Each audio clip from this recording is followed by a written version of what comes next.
جو بیوروکریسی اور مشیر وزیر اڑائیں گے تو پھر تو یہی ہوگا کہ آپ ایک مد سے پیسے نکال کے وہی عوام کا پیسہ ایک طرف آپ عوام کو جو بنیادی سہولتیں دینی ہیں وہاں سے آپ بنیادی سہولتوں سے پیسے نکال کے آپ ادھر دے رہے ہیں. اس طرح نہیں ہوتا.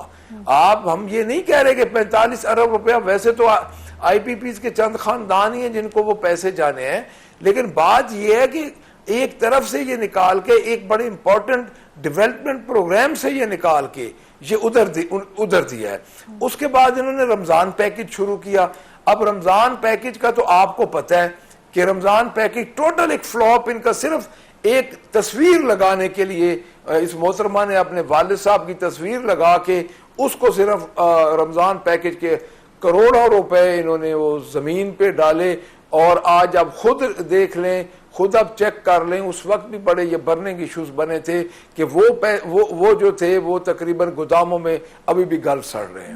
انہوں نے کسان سے گندم نہیں خریدی. اب جو آپ بات کر رہی ہیں کسان کارڈ کی, اس میں میں یہ عرض کر دوں اس کا کسان کارڈ کو کسان کو کوئی فائدہ نہیں ہے. اس کی وجہ یہ ہے کہ مہنگائی انہوں نے اتنی کر دی ہے. جب یہ امدادی قیمت کسی کی فصل کی نہیں یہ اعلان کریں گے آئی ایم ایف کے دباؤ پہ, انہوں نے امدادی قیمت سے انکار کر دیا. اب ہماری کسی فصل کی کوئی امدادی قیمت نہیں ہے تو کسان کارڈ کو ہم نے کیا کرنا ہے جب گندم بیچنے کے لیے کوئی میکنزم ہی نہیں ہے کسان کے پاس, وہ کہاں لے کے جائے گندم. ہوتا یہ ہے کہ ہمیشہ ایک میکنزم ہوتا ہے کہ آپ کے جو فوڈ پروڈکٹس ہوتے ہیں وہ اب سے گورنمنٹ خریدتی ہے. جب گورنمنٹ ہی نہیں خریدے گی, کوئی امدادی قیمت ہی نہیں ہے, تو اس میں کسان کارڈ کو کیا کرنا ہے. وزیر اعلیٰ نے یہ کہا ہے غالباً کہ پنجاب گورنمنٹ انشور کرے گی کہ وہ کسانوں سے گندم خریدے گی, وہ پنجاب گورنمنٹ خریدے گی. اس بار تو انہوں نے خود انشور کی ہے, آپ کے علم میں ہوگا. دیکھیں بی بی, یا پھر وزیر اعلیٰ کو پتہ ہی نہیں ہے کہ اس کی پالیسی کیا ہے. یہ پالیسی کون بنا رہا ہے؟ گندم کی تو خریدنے کا اعلان ہی نہیں ہوا. محکمہ خوراک انہوں نے ختم کر دیا, یہ انہوں نے مرج کر دیا ہے ایک دو محکمہ اور میں اس میں ایگریکلچر میں انہوں نے مرج کر دیا ہے, اور اس کو انہوں نے اکٹھا کر کے اور اس کی وہ انہوں نے پیسے ہی نہیں رکھا خریدنے کے لیے. صرف جو پیسے رکھے ہیں جو اوور ڈیوز انہوں نے دینے تھے اس کے انہوں نے پیسے رکھے ہوئے ہیں. جو مارک اپ ہے اس کا اپنا بینکوں کا, تو خریدیں گے یہ کہاں سے؟ یہ پھر گندم امپورٹ کریں گے, اور جب یہ گندم امپورٹ کریں گے تو وہ پیسہ جو آئی ایم ایف کا پیسہ ہوگا, اسی طرح وہ میٹنگز ہوں گی, وہ کمیشن مقرر ہوں گے, وہ کمیشن کھائے جائیں گے, کسان کے ہاتھ نہیں آئے گا. حالانکہ اگر یہی پیسہ جو انہوں نے کل گندم امپورٹ کرنی ہے, چونکہ گندم تو ہونی نہیں ادھر, تو اس کے بعد جب یہ پیسہ وہی پیسہ اگر یہ کسان کو سبسیڈائز کر کے کھاد بیج میں دیں تو میرے خیال میں کسان کے ویسے ہی دن پھر جائیں گے. پھر آپ آ جائیں لا اینڈ آرڈر پہ. لا اینڈ آرڈر پہ جو ان کی آج دن کی پالیسی ہے وہ ایک ہی پالیسی آپ سب کے سامنے ہے کہ پاکستان تحریک انصاف اور پاکستان تحریک انصاف کو پولیس سے انہوں نے پکڑوانا ہے, ان کے گھروں پہ انہوں نے دھاوے بولنے ہیں, ان کے عورتوں پہ انہوں نے دھاوے بولنے ہیں. آپ خود دیکھ لیں, ہمارے قومی اسمبلی کے ممبر تھے, اس کو انہوں نے ان کی بیوی کو انہوں نے پوری ادھر گھسیٹا سڑکوں پہ اسلام آباد میں. تو دیکھیں یہ تو جو ہے نا جی, یہ ایک مائنڈ سیٹ ہو چکا ہے کہ پولیس کو انہوں نے کھلی چھٹی دے دی ہے, اور 184 ارب روپیہ جو انہوں نے پولیس کے لیے رکھا تھا اس کا صرف یہی ایک کرکس ہے کہ پاکستان تحریک انصاف کو کرش کرو. پہلی بات. دوسری بات یہ آپ کو پتہ ہے اس پولیس کو ریفارم کرنا تھا پی ٹی آئی نے, عثمان بزدار صاحب کی گورنمنٹ نے ریفارم کرنا تھا اور اس پولیس کو بہتر کرنا تھا. وہ اگر بہتر کر جاتے تو آج یہ ان کو استعمال نہ کرتے. دیکھیں بی بی, میں عرض کروں کہ 3 سال کی گورنمنٹ ان کو نظر آتی ہے, اور یہ 1985 سے آن ورڈز آج دن تک یہ آ رہے ہیں. ان کو یہ نظر نہیں آتا کہ انہوں نے کیا کیا ہے پچھلے 40-50 3 نسلوں تو ان کی رہی ہیں ادھر گورنمنٹ میں. ان کے پاس ایبسولوٹ میجورٹی رہی ہے, ان کے پاس پرائم منسٹر چیف منسٹر کے عہدے بیک وقت رہے ہیں, جن کو تو شرم آنی چاہیے کہ 2.5-3 اس میں سے 1.5 سال تو ہمارا کرونا میں چلا گیا تھا, وہ تو آپ کو بھی پتہ ہے. اور پوری دنیا میں جو ایک مشہور ہوا کہ کرونا جو ہے اس کو جس طرح بانی پی ٹی آئی نے جس طرح ٹیکل کیا اور جس طرح انہوں نے اس کو پورے پاکستان کو کھڑا رکھا اس پہ. نہیں تو اگر ان کی جگہ یہ تو ہوتے تو ان سے تو اسموک قابو نہیں آ رہی. اسموک کے لیے انہوں نے پیسے رکھے, کوئی پیسہ خرچہ نہیں کیا. کیا پتہ نہیں تھا کہ ٹائم لائن کیا ہونی ہے اسموک کی. ابھی اکتوبر یہی ٹائم لائن ہے. اگر آپ انوائرمنٹ ڈپارٹمنٹ کی اگر آپ دیکھیں جو انہوں نے اشتہار دیے ہوئے ہیں ریکروٹمنٹ کے لیے وہ نومبر کے ہیں. تو نومبر میں تو ویسے ہی اگر جلدی بارش ہو جائے تو نومبر دسمبر میں تو اسموک چلی جاتی ہے. تو پالیسیز تو ان کی ہے نہیں. ان کی پالیسی یہ کہ اگر پاکستان تحریک انصاف پہ ظلم کروائیں, چاہے وہ ایجنسی سے کروائیں, چاہے وہ میں پی ٹی آئی کے حوالے سے بات کرتی ہوں. پی ٹی آئی کے خلاف کیا پالیسی ہیں گورنمنٹ کی, اس کے اوپر بھی بات کرتے ہیں. لیکن کچھ گورنمنٹ جو پالیسی بنا رہی ہے ایز اپوزیشن, آپ ان کو کیسے دیکھتے ہیں؟ اسکول آؤٹ سورس کر رہی ہے یہ پنجاب گورنمنٹ, تو آپ کی کیا رائے ہے کہ اسکول آؤٹ سورس ہونے سے ایجوکیشن بہتر ہو جائے گی پنجاب میں؟ دیکھیں جی 26,000 سکول انہوں نے آؤٹ سورس یہ کر رہی ہے. اس میں تقریباً 5 لاکھ اساتذہ ہیں. اب انہوں نے ایک ٹیسٹ نکالا ہے. ایک ہوتا ہے ریفریشر کورس ہوتا ہے, ایک ہوتا ہے آپ کا انہوں نے ایک جو ٹیسٹ نکالا ہے ری اسسمنٹ ٹیسٹ اس کو کہتے ہیں. اب یہ ری اسسمنٹ کی آڑ میں اساتذہ کو نکالیں گے. 25 20 سال ایک استاد کے اس محکمے میں گزرے, اس وقت وہ کہاں جائیں گے؟ پہلی بات. دوسری بات یہ ہے کہ جو سکولز یہ آؤٹ سورس کر رہے ہیں ان کی بلڈنگز ہیں, ان کی زمین ہے, وہاں پہ آج آپ خود دیکھ لیں کہ کتنی قیمتی انسٹرومنٹ ادھر موجود ہوتے ہیں. بجلی کے میٹر ہیں, کوئی سکول سولر پہ ہیں. یعنی یہ سارے وہ اونے پونے اپنے منظور نظر لوگوں کو دے رہے ہیں. اور اس وقت انہوں نے 1800 روپیہ پیف کا ریٹ رکھ دیا ایک بچے کا. ایک بچے کا 1800 روپیہ. اب آپ بجائے اس کے کہ آپ تعلیم کو اپنی فرسٹ پرائرٹی بنا کے تعلیم پہ توجہ دیں, آپ تعلیم کا سرے سے بیڑا غرق کر رہے ہیں. آپ جب سکولز کو آؤٹ سورس کر دیں گے, ٹھیکے پہ دے دیں گے, تو کیا آپ کریں گے کیا؟ مجھے یہ بتائیں. یعنی آپ 26,000 سکول کی بلڈنگز, میں نے ادھر کوسچن کیا اسمبلی میں تو کہہ رہے ہیں جی وہ قیمتی بلڈنگز نہیں ہیں. اور بھائی عقل کے اندھے لوگ ہیں, مجھے یہ بتائیں کہ عوام کا پیسہ ہے, عوام کا ایک روپیہ قیمتی ہے. آپ یہ کیسے کہہ سکتے ہیں؟ اب ان کی حالت یہ ہے کہ جو یہ کسی کے پروگرام پہ یہ پرانا مسلم لیگ نون کا ان کا وتیرہ ہے کہ کسی کے پروگرام پہ یہ اپنی فوٹو لگا دیتے. اب آپ خود دیکھ لیں کہ آدھے صفحے کے فوٹو ہیں, اور وہ فوٹو آپ کے پرنٹ اس پہ لگے ہوئے اخباروں پہ. ادھر اتنا خرچہ ہو رہا ہے, 2 ارب روپے کے انہوں نے کو بچوں کٹوں کا اعلان کیا ہے. اس پہ محترمہ جو ٹک ٹاک پہ گورنمنٹ چلاتی ہیں, ایک ٹک ٹاکر چیف منسٹر ہے, اس نے اپنا خود فوٹو لگا دیا. اب یہ آپ اگر ریکارڈ نکال کے دیکھیں, یہ پروگرام ہمارا تھا اور اسی پہ یہ تنقید کرتے تھے کہ بچے کٹے دیے جا رہے ہیں اور آپ خود دے رہے ہیں. لیکن ہم اس بات, چلو ہمارا ایک اچھا پروگرام ہے, وہ انہوں نے شروع تو پاکستان کے لوگوں کو تو پنجاب کو تو پتہ ہے, بٹ اس کو اب یہ ان کی اپنی آئیڈیالوجی تو ہے نہیں کہ یہ کوئی آپ سوچیں. اس پہ انہوں نے بی بی نے اپنا فوٹو لگا دیا ہے, اور وہ فوٹو لگا کے جو اسی پروگرام کو آگے یہ کنٹینیو کر رہے ہیں. اچھا, یہ آپ جن بھی پالیسیز سے اختلاف کر رہے ہیں, یقیناً یہ آپ کا رائٹ ہے, لیکن اس اختلاف کے باوجود بھی آپ کے بہت سارے ایم پیز ہیں اس وقت اسمبلی میں, لیکن کوئی خاص ہم ان پالیسی کے خلاف احتجاج اسمبلی میں نہیں دیکھتے. کیا وجہ ہے کہ آپ ایسی پالیسی اگر گورنمنٹ بناتی ہے تو ان کے خلاف آواز بھی تو اٹھائیں؟ ہم بار بار آواز اٹھا رہے ہیں. ہم نے آؤٹ سورس جو سکول کی ہے ان کے لیے ہم نے آواز اٹھائی ہے. ہم نے ایک دن بحث کا قائم رکھیں, اور اپوزیشن تو آواز ہی اٹھا سکتی ہے نا جی. پریس کانفرنسز کر رہے ہیں, ہم ان کے خلاف پوری طرح احتجاج کر رہے ہیں. تو یہ تو میرا خیال ہے کہ یہ کیونکہ ڈھیٹ ہیں اور ان کو نظر ہی کچھ نہیں آ رہا, تو اس میں اب یہی ہے کہ ہم تو پوری طرح اس بات, اور خصوصاً یہ جو استادوں والا معاملہ ہے, اساتذہ والا معاملہ ہے, یہ تو ان کے گلے پڑ جائے گا. یہ تو پوری ایک نسل کو خراب کر رہے ہیں. اور صرف اپنے منظور نظر لوگوں کے لیے. دیکھیں ایک استاد ہے, اس نے 25 سال 30 سال گزارے ہیں, اس کے اور طریقے ہو سکتے ہیں. آپ آؤٹ سورس کر کے ان کو ایسے لوگوں کو دے رہے ہیں. اچھا دوسری بات یہ ہے کہ کیا کوئی کمیٹی بنی ہے, جن لوگوں کو دے رہے ہیں ان کا تعلیم میں کیا بیک گراؤنڈ ہے؟ آپ کسی بندے کو جس کے پاس پیسے ہوں گے آپ اس کو اسکول بیچ دیں گے, وہاں سے آپ 1800 روپیہ اس کی پر کیپٹل پر ایک طالب علم فی طالب علم اس کی آمدن بن جائے گی. وہ تو اپنی تعداد بڑھاتا جائے گا, کچھ پیسے وہ لے گا, کچھ پیسے ان کے لوگ کمیشن لیں گے. یہ تعلیم کا حال کر رہے ہیں. یہاں پہ شامل کریں گے ایک break. Keep watching. Welcome back. بات کرتے ہیں ملک صاحب سے. ملک صاحب بتائیے گا, پی ٹی آئی کی اپنی سیاست کے حوالے سے اور جو احتجاجی سیاست شروع کرنے جا رہی ہے اور جو کچھ کی بھی ہے, جو پہلے کی ہے اس کے اوپر بات کر لیتے ہیں. جو احتجاج کیے ہیں ان کا کوئی پرپس بھی سمجھ میں نہیں آیا اور کوئی مؤثر بھی نہیں رہے اور ان کا کوئی نتیجہ بھی سامنے نہیں آیا.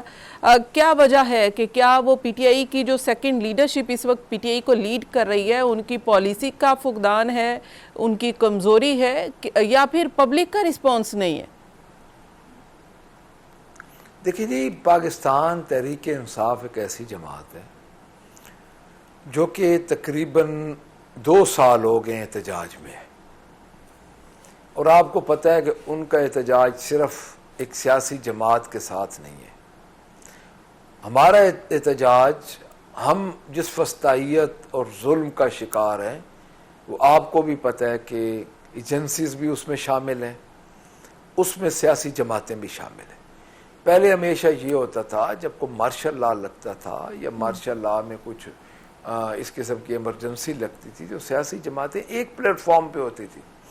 یہ پہلی دفعہ ہو رہا ہے کہ ایک سیاسی جماعت کے مخالف اس کو دبانے کے لیے, اس سیاسی جماعت کو ختم کرنے کے لیے, اس سیاسی جماعت کے لیڈر کو جو اس وقت پوری دنیا کے مقبول ترین لیڈرز میں سے ہے, بانی P T I Imran Khan صاحب, ان کو بے بنیاد مقدمات میں پھنسانے کے لیے پوری سیاسی جماعتیں اور اسٹیبلشمنٹ اکٹھے ہیں, اور ان کو کوئی پرپس نہیں ہے. اس ملک میں اور صبح شام کچھ بھی نہیں ہو رہا سوائے اس بات کے کہ آپ پاکستان تحریک انصاف کے ورکر سے لے کے ان کے لیڈرز, ان کے ایم این ایز, ان کے ایم پی ایز, ان کے سینیٹرز, ان کے سٹیک ہولڈرز, ان کی عورتیں, خان صاحب کی رشتہ دار, خان صاحب کی بیگم, خان صاحب کی بہنیں, ان سب کو کسی نہ کسی طریقے سے بے بنیاد مقدمات میں اب تو ریلیف مل رہے ہیں.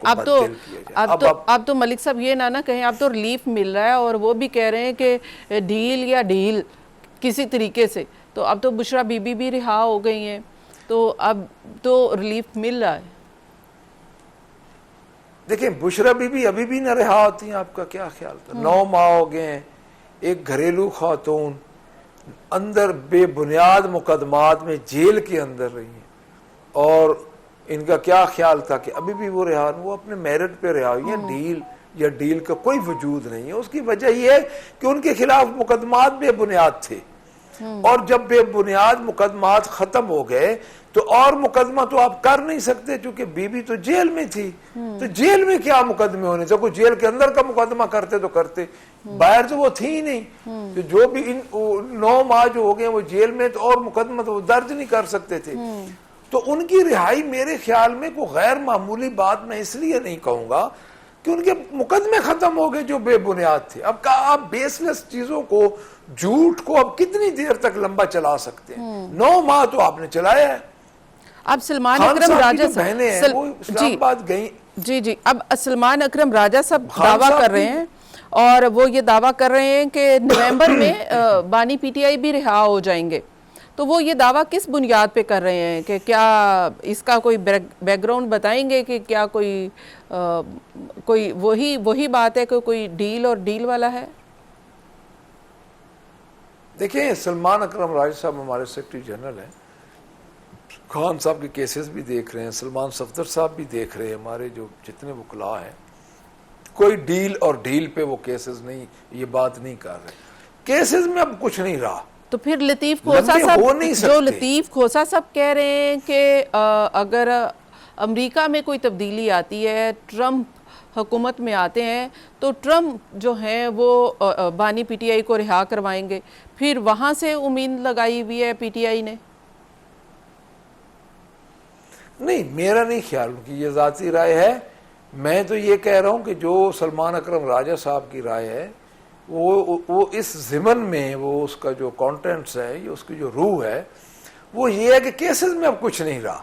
اب آپ دیکھیں، آپ خود دیکھ لیں. میں عرض کر رہا تھا کہ جو خان صاحب کی بہنوں کو جو انہوں نے ادھر سے اسلام آباد سے گرفتار کیا، 2 بہنیں کھڑی ہیں خان صاحب کی، گرفتار کر کے 3 دن پہلے 4 دن پہلے وہ رہا ہوئی ہیں، کوئی کیس ہی نہیں ہے ان پہ، انہوں نے کچھ کیا ہی نہیں ہے.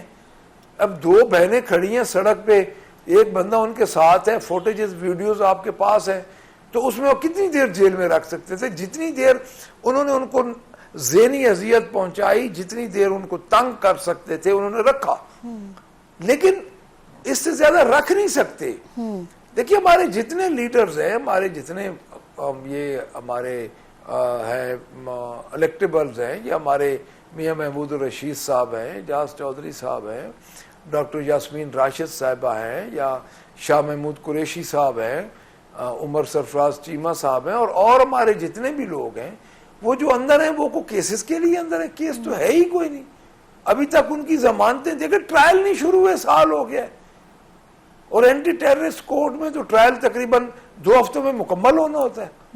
تو یہ تو یہ دیکھیں، یہ تو آپ جتنی باتوں کو ان کو آپ لے کے آئیں، جس طرح بھی جہاں سے بھی بات لے کے آئیں گے، بے ایمانی آگے سے آپ کو نظر آئے گی. کہ جماعتیں یہ پاکستان مسلم لیگ نون، Pakistan Peoples Party along with establishment یہ کھڑے ہیں کہ تحریک انصاف کو ختم کرنا ہے.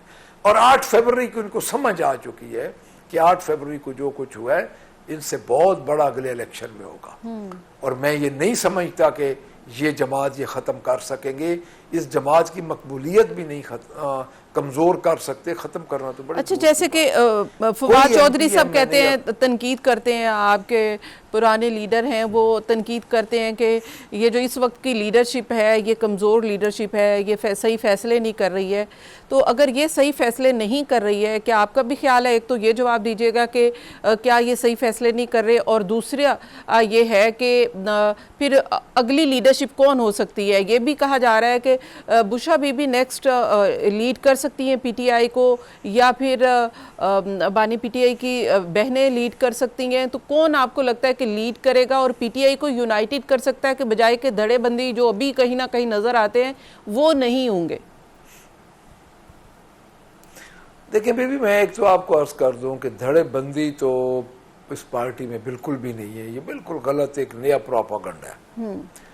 اتنی بڑی پارٹیز جو ہوتی ہیں نا، دیکھیں فارم 45 کے تحت جو ہمارے پاس فارم 45 موجود ہیں، 2,60,00,000 ووٹ حاصل کیا پاکستان تحریک انصاف. یہ تاریخ کا ایک، پاکستان کی تاریخ میں اتنا ووٹ کسی جماعت میں نے نہیں حاصل کیا.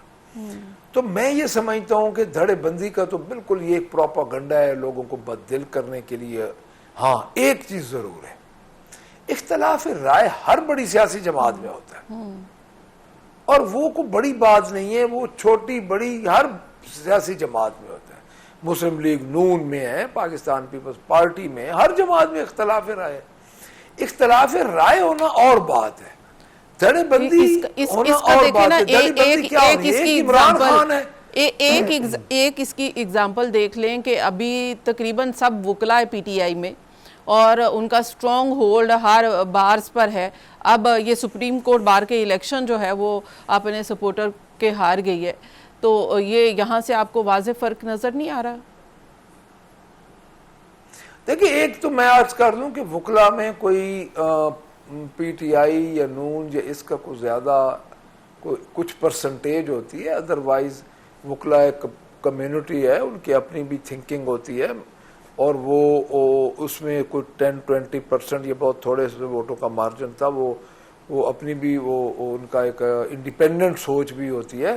دوسری بات یہ ہے کہ وکلا کے الیکشنز میں میں اس لیے یہ تبصرہ میں زیادہ نہیں کروں گا کیونکہ ہم کو پریکٹیکلی تو ادھر انوالو نہیں تھے.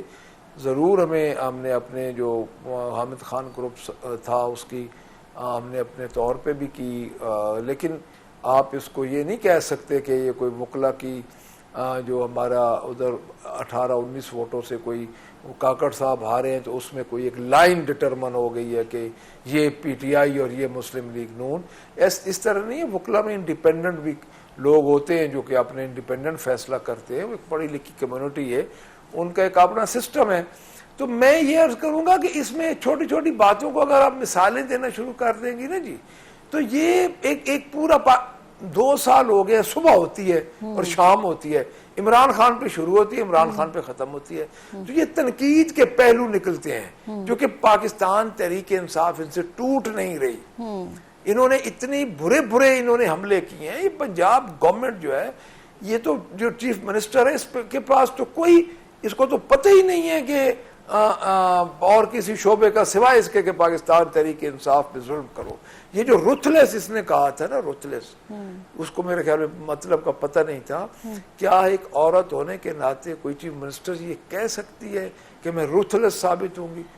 آپ کس کے خلاف ruthless ثابت ہوں گی؟ آپ 12.5 کروڑ عوام کے خلاف, جن کے اوپر آپ کو مسلط کیا ہے آپ کے آقاؤں نے, ان کے خلاف آپ ruthless ثابت ہوں گے؟ دیکھیں بات یہ ہے کہ ان کا ویژن نہیں ہے, چونکہ یہ ووٹ سے نہیں آئے. اچھا, ابھی اب احتجاجی سیاست میں علی امین گنڈاپور صاحب نے یہ دعویٰ کیا ہے کہ 9 نومبر کے بعد ہم نکلیں گے اور فیصلہ کن ایک احتجاج ہوگا اور اس کے بعد پیچھے نہیں ہٹیں گے اور سر پر کفن باندھ کے نکلیں گے. تو کیا پنجاب میں بھی یہی ٹیمپو ہے, یہی روڈ میپ ہے کہ پنجاب سے بھی ایسی احتجاجی سیاست کرنی ہے, یا صرف یہ کے پی کے کی حد تک ہے؟ نہیں, پنجاب شامل ہے جی, پورا پاکستان شامل ہے. اور 9 نومبر کو جو میں نے بھی ابھی یہی پڑھائی ہے, مزید تفصیلات کا تو مجھے نہیں پتہ چلا, تو 9 نومبر کو انشاءاللہ ہم تیار ہیں جی. اور جس طرح گنڈاپور صاحب نے یہ کہا ہے تو پورا پنجاب یعنی کہ یہ کہا جائے, ملک صاحب یہ سمجھا جائے کہ احتجاجی سیاست کو علی امین گنڈاپور صاحب لیڈ کر رہے ہیں, جتنی بھی وہ ڈیزائن ہے, جو بھی روڈ میپ ہے وہ دے رہے ہیں. دیکھیں جی, انیشیٹو تو اب ہماری ایک صوبے میں گورنمنٹ ہے, اس کے وہ الیکٹڈ چیف منسٹر ہیں, انیشیٹو تو ڈیفینیٹلی انہی کا ہی ہوتا ہے, اس میں تو کوئی شک نہیں. یہاں پہ جو پنجاب میں ہمارے ساتھ ہو رہا ہے وہ آپ کے سامنے ہے. جو جس طرح پنجاب میں ہمارے تو ظلم کیا جا رہا ہے اور ہم 107 ایم پی ایس جس طرح ڈٹ کے کھڑے ہیں, تو میرے خیال میں آپ اس کو لیڈ بھی کہہ سکتی ہیں, لیکن ایک کور کمیٹی ہے, ایک پولیٹیکل کمیٹی ہے, سارے فیصلے اس میں ہوتے ہیں اور اس کے بعد وہ فیصلے آگے جا کے امپلیمنٹ ہوتے ہیں. اور اگر درمیان میں کوئی چیز ہوتی ہے تو پھر خان صاحب سے, چونکہ پچھلا تو 1 پورا مہینہ ہماری ملاقات نہیں ہو سکی, تو میرے خیال میں جو اچھا, خان صاحب سے آپ نے ملاقات کا ذکر کیا ہے, ملاقات ہو جاتی ہے. تو آپ کی ملاقات جو ہے وہ وقتاً فوقتاً ہوتی رہتی ہے, اور کتنی ملاقاتیں ہو چکی ہیں آپ کی خان صاحب سے؟ میری تو 5 ملاقاتیں پہلے ہو چکی ہیں, لیکن ہماری ملاقات تو پنجاب سے تو انہوں نے پہلے ہی بند کر دی تھی. ہمیں بلا لیتے تھے, ملنے نہیں دیتے تھے. میں تو 3 دفعہ گیا ہوں اور ملنے نہیں دیا گیا. اور 3 اکتوبر سے آن ورڈ تو ویسے ہی ملاقات بند تھی. اب کو آج علی امین صاحب ملے ہیں, کل کو سلمان اکرم راجہ صاحب ملے ہیں, اب کو ملاقاتیں کھلی ہیں, تو اب ہم بھی چلے جائیں گے, جب وہ مناسب سمجھیں گے ان سے مل لیں گے. لیکن وہ اس طرح جس طرح ایک پرائم منسٹر کا پروٹوکول تو درکنار, وہ تو آپ سمجھ لیں کہ ایک عام آدمی کا بھی ان کو فنڈامنٹل رائٹ بھی جیل میں نہیں مل رہے جتنا ظلم وہ کر رہے ہیں. آپ کے تو علم میں ہے سارا یہ. اچھا, جب آپ کی لاسٹ ملاقات ہوئی ہے تو پنجاب ظاہر ہے کہ ایک ہب ہے پی ٹی آئی کا, پنجاب کے حوالے سے بانی پی ٹی آئی کی کیا ڈائریکشن تھی آپ کو ایز اپوزیشن لیڈر؟ انہوں نے آپ کو کیا ڈائریکشن دی ہے؟ دیکھیں جی, بانی پی ٹی آئی پنجاب کے بارے میں بڑے ڈٹرمن ہیں جی, اور وہ بڑے خوش ہیں کہ پنجاب پہلی دفعہ کھڑا ہوا ہے. آپ مجھے یہ بتائیں 107 ایم پی ایس میں سے 1 ایم پی ایس بھی نہیں وہ ہلا سکے, پہلی بات. اور ہر دفعہ لاہور کا جلسہ آپ کے سامنے ہے, لیاقت باغ آپ کے سامنے ہے, سنجانی سامنے ہے. پنجاب نے پورے جلسے بھرے ہیں جی, اور ہر جگہ سے گئے, اور اتنے ظلم کے باوجود گئے ہیں. آپ کو پتہ ہے جب اکتوبر میں ہمارا یہ ادھر ایک احتجاج تھا مینار پاکستان والا, 3000 شیل ہمارے اوپر فائر ہوئے ہیں, 3000 شیل. یہ ان کی پولیس کی ڈائری ہے. تو اتنے ظلم کے باوجود پنجاب کے لوگ نکل رہے ہیں تو اور کیا ہو. یہ ضرور ہے کہ کبھی تھوڑے نکلتے ہیں، کبھی زیادہ نکلتے ہیں، کہیں تھوڑے نکلتے ہیں، کسی جگہ پہ زیادہ نکلتے ہیں، لیکن نکل رہے ہیں اور 2 سال سے نکل رہے ہیں. اب یہ بھی تو دیکھیں نا کہ پاکستان تحریک انصاف لاسٹ 2 ایئر سے وہ اس میں ہے، احتجاج میں. یہ بھی آپ کو دیکھنا چاہیے. تو ابھی جو فیصلہ میں نہیں سمجھتا کہ ابھی جو فیصلہ کن ہے، ابھی احتجاج کرنا ہے، وہ فیصلہ کن بانی پی ٹی آئی کی رہائی تک تو جاری رہے گا. وہ کیا کنٹینیوسلی احتجاج ہے، وہ لانگ مارچ ہے، یا وہ پھر ڈیالہ جیل کے باہر احتجاج ہے؟ وہ کس قسم کا ہے؟ دیکھیں بی بی، میں آپ کو یہ بتاؤں کہ اس کی ابھی ہم نے، چونکہ ایک تو جس طرح کا ہمارا مقابلہ ہے، ہمارا مقابلہ تو پولیس سے بھی ہے، ڈالے والوں کے ساتھ بھی ہے، ہر کسی کے ساتھ ہے. تو میں یہ سمجھتا ہوں کہ ہم اپنی جو اسٹریٹجی ہے اس کو ہم ابھی اوپن نہیں کریں گے. ابھی تو فی الحال یہی ہے کہ 9 نومبر سے ہم شروع کر رہے ہیں. آگے پھر آپ دیکھتی جائیں گی، آپ کے سامنے ہر چیز انفولڈ ہوتی جائے گی. آپ نے کہا کہ ڈالے والوں کے ساتھ بھی ہے، تو مطلب کہ ہر ایک کے ساتھ مخالفت ہی مول لینی ہے. مذاکرات کا بھی راستہ اپنایا گیا تھا، اچکزئی صاحب کو مینڈیٹ دیا گیا تھا، بانی پی ٹی آئی نے خود دیا تھا. تو وہ اچکزئی صاحب تو اب منظر سے ہی غائب ہیں. تو وہ ابھی مینڈیٹ ہے کسی کے پاس؟ مذاکرات بیک ڈور ہو رہے ہیں، وہ مینڈیٹ ابھی بھی اچکزئی صاحب کے پاس ہے، اور مذاکرات کہاں تک پہنچے اور کس سے ہو رہے ہیں؟ دیکھیں، پہلی بات تو یہ ہے کہ مذاکرات بیک ڈور والی تو بات ہے کوئی نہیں. جو کچھ ہے آپ کے سامنے ہے. اگر بانی پی ٹی آئی نے بیک ڈور کچھ کرنا ہوتا تو آج گھر آ چکے ہوتے. ان کے لیے کوئی گھر آنا اتنا مشکل کام نہیں ہے، وہ تو 1 منٹ میں آ سکتے ہیں. کوئی بیک ڈور ان سے کوئی معاہدہ کر لیں. وہ تو میں کیٹیگوریکلی اس کو ڈینائی کرتا ہوں کہ بیک ڈور والی تو بات نہیں ہے. دوسری بات یہ ہے کہ جو مذاکرات ہیں، ہم نے تو کہا ہے جن کے پاس اختیارات ہیں ان سے ہم مذاکرات کرنے کو تیار ہیں. لیکن اب جو انہوں نے ہمیں 1-2 دفعہ چیٹ کیا ہے تو اس کے بعد تو اب خان صاحب ان سے بھی مذاکرات نہیں کرتے. ہمارے کیسز ہیں، ہم لڑ رہے ہیں، اور جب لڑ رہے ہیں کیسز، ہمیں اگر انصاف، ہمارا ان سے مطالبہ کیا ہے؟ ہمارا مطالبہ یہ ہے کہ جوڈیشل کمیشن بنا دیں 9 مئی کے واقعات پہ. ہمارے جو کیسز ہیں ان پہ میرٹ پہ فیصلے ہوں، کیسز کو سپیڈ دی جائے، اور یہ پولیٹیسائز نہ ہو، یہ سیاست میں نہ رہے. اسٹیبلشمنٹ ایک طرف ہو جائے اور سیاسیوں کو اپنے فیصلے خود کرنے دیں. یہ ہمارے مطالبات ہیں. اس کے بعد پاکستان میں لیکن اگر فیصلے خلاف آ جائیں تو اس کے بعد پھر آپ دیکھیں کہ لندن میں ایک سابقہ چیف جسٹس قاضی فائز عیسیٰ کے ساتھ کیا سلوک ہوتا ہے وہ بھی آپ کے سامنے ہے. تو ایسا رد عمل بھی تو درست نہیں ہے. دیکھیں میری بات سنیں، جو قاضی فائز عیسیٰ والا کیس ہے نا جی، انہوں نے تو پاکستان تحریک انصاف پہ ایک فریق بن کے منصف کا عہدہ تھا، اور ایک سیاہ ترین دور تھا وہ ہمارے لیے. اور انہوں نے پاکستان تحریک انصاف پہ منصف کے عہدے کو استعمال کرتے ہوئے ظلم کیا. ہم تو اس کی مذمت بالکل نہیں کریں گے، پہلی بات. دوسری بات یہ ہے کہ ان کی اپنے کرتوتوں کی وجہ سے اور ان کے اپنے کاموں کی وجہ سے ادھر ان کے ساتھ ہوا ہے. اس کے بعد اگر کوئی یہ کام کرے گا، آج سوشل میڈیا ہے، ڈیفیمیشن بل کے ذریعے آپ کی آواز بند کرنے کی کوشش کی گئی ہے، لیکن سوشل میڈیا اس وقت آزاد ہے، وہ سارا کچھ دیکھ رہا ہے. That is very important کہ ملک احمد خان بچھڑ صاحب کہہ رہے ہیں کہ جو کچھ واقعہ ہوا قاضی فائز عیسیٰ کے حوالے سے اس کی مذمت نہیں کر رہی پی ٹی آئی. تو یہ کوئی ڈائریکشن تھی؟ بالکل نہیں. بہت بہت شکریہ ملک احمد صاحب آپ کا کہ آپ نے ہمیں پروگرام میں وقت دیا. ناظرین، یہ آپ نے دیکھا ہے کہ اس وقت اپوزیشن لیڈر پنجاب حکومت کے خلاف کس طرح سے آواز اٹھا رہے ہیں، اور پھر نیکسٹ پنجاب میں ان کی کیا احتجاجی پالیسی کے حوالے سے کیا حکمت عملی ہے، اور وفاقی حکومت کے حوالے سے جو بتا رہے تھے، اور پھر بانی پی ٹی آئی کے حوالے سے انہوں نے بتایا کہ ان کی رہائی کے لیے نیکسٹ جو قدم اٹھانے جا رہے ہیں وہ ایک احتجاجی فیصلہ کن مراحل میں داخل ہو چکا ہے، لیکن وہ بھی اس کو بتائیں گے نہیں، ایکسپوز نہیں کریں گے. That's all. مجھے دیجیے اجازت. اللہ حافظ.